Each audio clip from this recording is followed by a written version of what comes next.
Hi, it's day 3 of the Inktober challenge, and I was going to do a drawing based on the drawing of the night before from squinting at it. Let's see if I could find an image, a new image. I squinted at my drawing that I did last night and I ended up with rubbish, which isn't surprising considering what the subject matter was. I decided to have a look in my art journals and I found some cartoons I haven't actually developed, just ideas. I thought it was a good opportunity to bring these ideas into ink form. So I'm going to have a go at that tonight, see where that takes me.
That's tonight's one. This is day 3 and that was fun.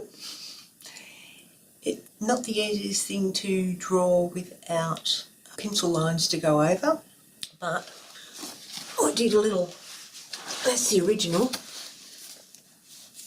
there, and then tonight before I drew this one I drew a corrected sort of draft that I could follow, and that's the result.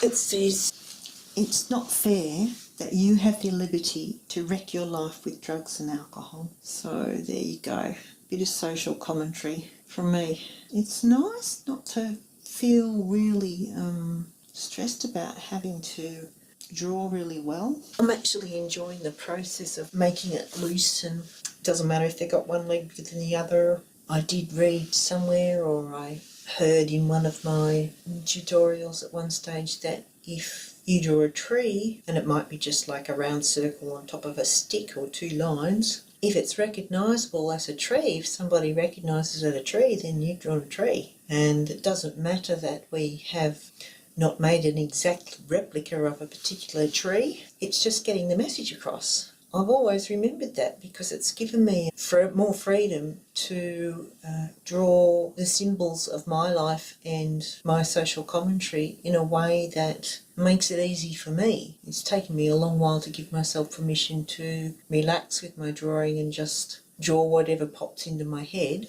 And in working with the inner child, as I discussed last night, drawing what pops into my head is lots of fun, and if I remain in a place where I'm not editing it, I find that I come up with the most amazing funny cartoons. At least they make me laugh, and that's the main thing. I'm having fun with it. Whether other people will like it or not, I'm not attached to that, because this is my world. This is part of my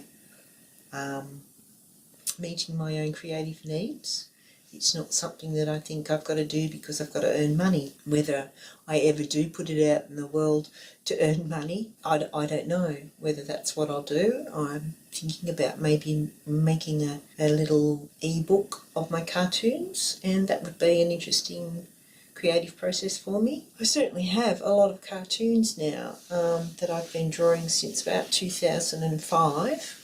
So yeah, there's about 10 years of stop and start drawing processes that are happening in my drawing journals, art journals. But it's taken me this long to get to a place where I can do this sort of thing behind me without giving myself a hard time. And I think this has sort of got to do with what I understand about discovering your own style is that at first you've got to take the judgment away, then you've got to loosen up and let the lines come out of the pen or the pencil the way your hand holds that pen or pencil, and not give yourself a hard time about the way things look. I think when kids start drawing from a really early age and they're not interrupted in that process, then they're the ones that have a head start on their creative expression. People like me who got stunted by family unconsciousness,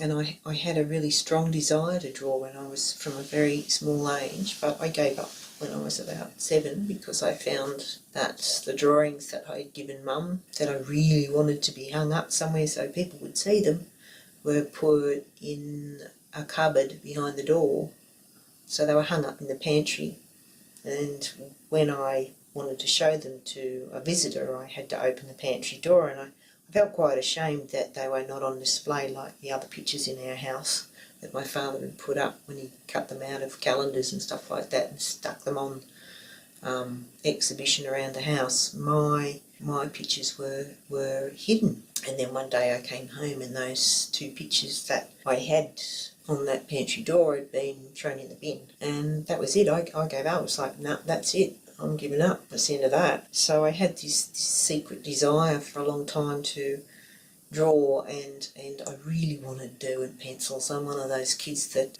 has a Derwent pencil dysfunction, and I know that there are a lot of us. I've talked to other people about it in groups when we've done creative processes, and there's actually quite a lot of kids who weren't allowed to have Derwent pencils or envied the kid that did have Derwent pencils. And I think one of the things that I really understand about children now is that when they have a creative impulse, the best thing parents can do is actually foster that impulse by giving them kids the tools that they actually need to follow that creative impulse, instead of telling them, no, we can't afford it, or do this rather than do what you want to do something else. That we confuse the kids' creative impulse. It's a natural thing that this particular soul coming through this particular child wants to draw or wants to paint or wants to play with clay or wants to build things out of Meccano or Lego, or really wants to play with wood. But they're